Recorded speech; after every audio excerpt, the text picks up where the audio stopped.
Hello ಎಲ್ರಿಗೂ welcome back to Suhasini vlogs. ಇವತ್ತಿನ recipe ಎಲ್ಲರೂ ಇಷ್ಟಪಟ್ಟು ಮನೆಯಲ್ಲಿ ಮಾಡ್ಕೊಳ್ಳೋವಂತಹ ರೆಸಿಪಿನೇ ಸೊಪ್ಪು ಬಸ್ಸಾರನ್ನ ಯಾವ ರೀತಿ ಮಾಡ್ಕೊಳ್ಳೋದು ಅಂತ ನಾನು ಇವತ್ತಿನ ವಿಡಿಯೋದಲ್ಲಿ ತೋರಿಸ್ತಾ ಇದ್ದೀನಿ.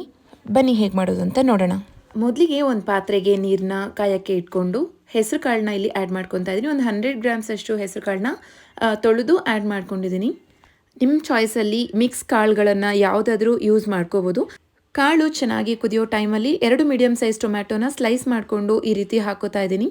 ಸ್ಲೈಸ್ ಮಾಡಿದ್ರೆ ಜಸ್ಟ್ ಅಂದರೆ ಸೆಂಟರಲ್ಲಿ ಜಸ್ಟ್ ಒಂದು ಲೈನ್ ಥರ ನಾವು ಕಟ್ ಮಾಡಿದ್ರೆ ಸಾಕಾಗುತ್ತೆ. ಫುಲ್ ಟೊಮ್ಯಾಟೋನ ಕಟ್ ಮಾಡೋ ಅವಶ್ಯಕತೆ ಇಲ್ಲ. ಸೊ ಈಗ ಒಂದು ಅರ್ಧ ಭಾಗದಷ್ಟು ಹೆಸರು ಕಾಳು ಬೆಂದಿರಬೇಕು.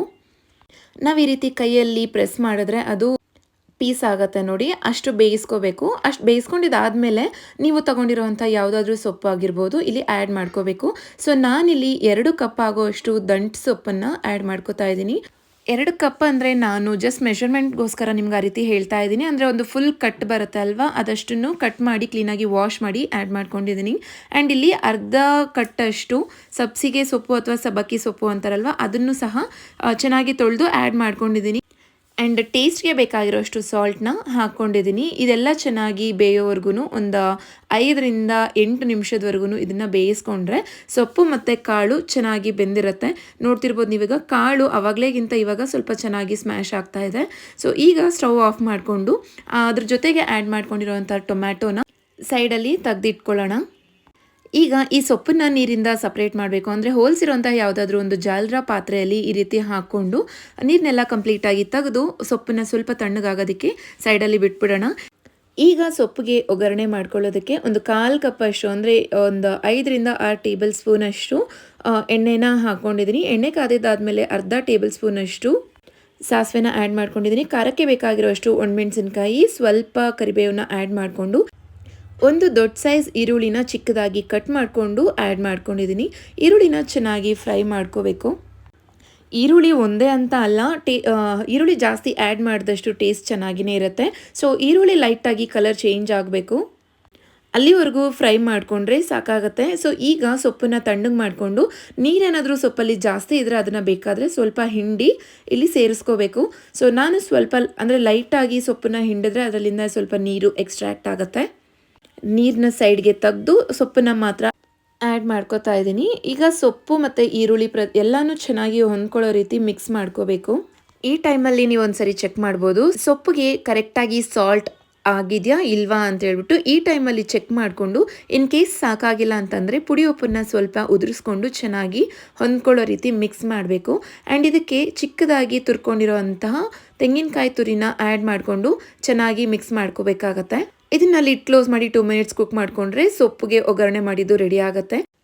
ಅದಾದಮೇಲೆ ಸಾಂಬಾರಿಗೆ ರುಬ್ಕೊಳ್ಳೋದಕ್ಕೆ 4 to 5 ಟೇಬಲ್ ಸ್ಪೂನ್ಸ್ ಅಷ್ಟು ಆಯಿಲ್ನ ಆ್ಯಡ್ ಮಾಡ್ಕೊತಾ ಇದ್ದೀನಿ. ಆಯಿಲ್ ಸ್ವಲ್ಪ ಬಿಸಿ ಆದಮೇಲೆ 1 ಟೇಬಲ್ ಸ್ಪೂನಷ್ಟು ಜೀರಿಗೆ, ಅರ್ಧ ಟೇಬಲ್ ಸ್ಪೂನಷ್ಟು ಮೆಣಸನ್ನ ಹಾಕೋತಾ ಇದ್ದೀನಿ. ಸೊ ಈ ರೀತಿ ಮಾಡ್ಕೊಳ್ಳೋವಾಗ ಲೋ ಫ್ಲೇಮಲ್ಲಿ ಇಟ್ಕೊಳ್ಳಿ, ಜೀರಿಗೆ ಸೀದೋಗ್ಬಿಡುತ್ತೆ. ಆ್ಯಂಡ್ 8 ರಿಂದ 10 ಬೆಳ್ಳುಳ್ಳಿ ಎಸಳನ್ನ ಆ್ಯಡ್ ಮಾಡ್ಕೊಂಡಿದ್ದೀನಿ. ಸ್ವಲ್ಪ ಕರಿಬೇವನ್ನ ಆ್ಯಡ್ ಮಾಡ್ಕೊಂಡಿದ್ದೀನಿ. ಆ್ಯಂಡ್ ಇಲ್ಲಿ 2 ಮೀಡಿಯಮ್ ಸೈಜ್ ಈರುಳ್ಳಿನ ಈ ರೀತಿ ಉದ್ದುದ್ದಕ್ಕೆ ಹೆಚ್ಕೊಂಡು ಆ್ಯಡ್ ಮಾಡಿಕೊಂಡು ಚೆನ್ನಾಗಿ ಮಿಕ್ಸ್ ಮಾಡ್ಕೋತಾ ಇದ್ದೀನಿ. ಈರುಳ್ಳಿ ಲೈಟಾಗಿ ಕಲರ್ ಚೇಂಜ್ ಆಗೋವರೆಗೂ ಇದನ್ನು ಫ್ರೈ ಮಾಡ್ಕೋಬೇಕು. ಇದು 3 ರಿಂದ 4 ಜನಕ್ಕೆ ಆಗೋ ಅಷ್ಟು ಕ್ವಾಂಟಿಟಿನ ನಾನು ತೋರಿಸ್ತಾ ಇರೋದು.